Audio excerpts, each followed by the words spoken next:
Hi everyone, I just wanted to go over for an agent how you're going to be putting in transactions onto Sisu.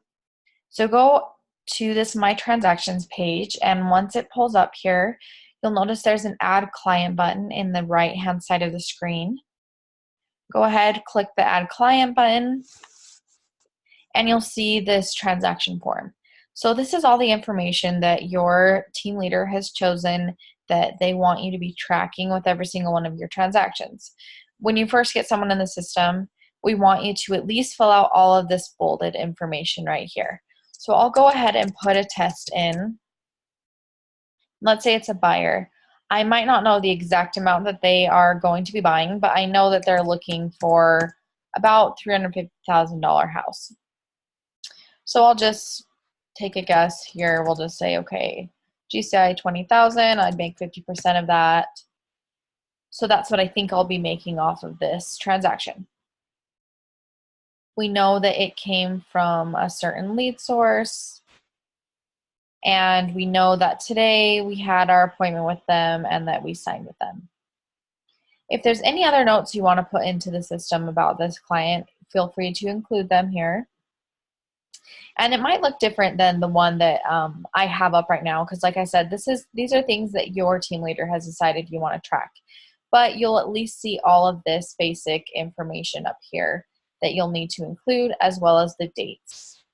So make sure that you have those for every single one of your transactions.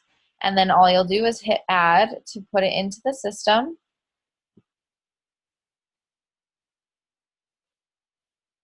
And it'll go into your transactions. Now you can see this is all of my transactions that I have right here.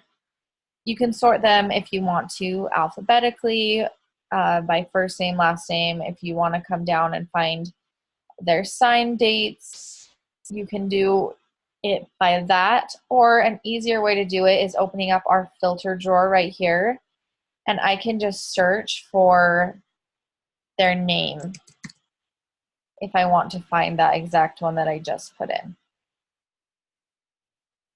And then it's going to pop up into the system, and I'll be able to edit it or archive it at any time. You'll want to make sure, let's say you accidentally put in, like right here, I can see I have two different testers. Let's say it's the same client name, and this one is a duplicate, incorrect. So what I would want to do is go in here, make sure that there are no dates in for it.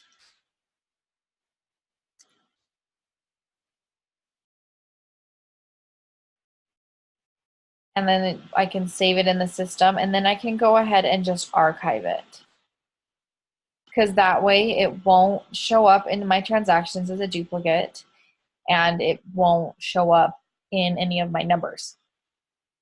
You wouldn't want to zero out any of those dates or cancel those dates if you went on an appointment with someone and then they didn't move forward, because you still want to have in the system that you went on a first appointment, but it just didn't go anywhere. So you just keep all the information the same and archive it if that was the case. Please let us know if you have any questions about anything on how to put your transactions in the system or anything else. You can always reach out. Okay.